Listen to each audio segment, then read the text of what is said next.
Kini ang naghatag og kinabuhi sa atong kalibutan. Apan karon lain ang kahimtang na makita sa atong mga suba. Plastik, kemikal ug basura naghulga sa tinubdan nga atong gisaligan. Dili lang kini bahin sa kinaiyahan. Kini bahin usab sa atong kaugmaon. Panahon na nga timanon nato ang mga suba sa dili pa ulahi ang tanan. Barangay Tabok, usa sa mga barangay sa Mandawi City nga kusog ug paspas ang pagtubo. Ang Tabok nga nagpasabot og mulabang kay nakuha kini nga ngalan tungod sa iyang lokasyon. Gikan sa sentro sa syudad, kinahanglan motabok sa Butuanon River aron makaabot sa barangay. Ang Butuanon River kaniadto nagserbisyo isip usa ka importante nga tinubdan sa kinabuhi alang sa mga tao sa Mandawi, nagdaloy nga limpyo ug habsay. Sa nangaging panahon, kini nagsuporta sa lokal nga agrikultura, naghatag og tubig para sa adlaw-adlaw nga gamit ug nagsustento sa mga buhing komunidad sa pangisda. Apan sa paglabay sa panahon, ang suba nakasinati sa nagkadako nga mga hulga.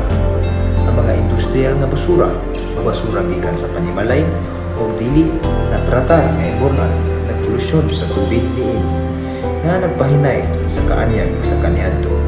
Karon, ang Butuanon River usa na sa mga pinaka-polluted nga suba sa Cebu nga puno sa mga kemikal nga kontaminante o plastik nga basura nga nagbabag sa iyang agos.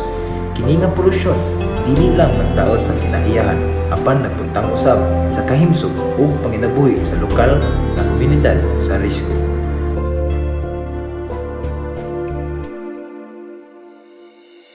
Ang Butuanon River adunay paglaom.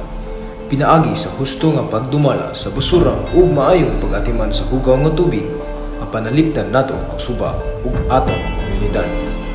Ang matag usa makatabang pinaagi sa pagpinos sa plastic, pag-recycle o sa pag-apil sa mga clean-up drive.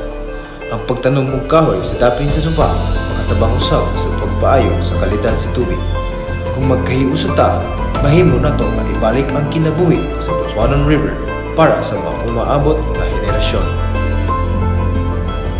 Hashtag Riverize Metro Cebu River Scan Challenge 2025! Woo!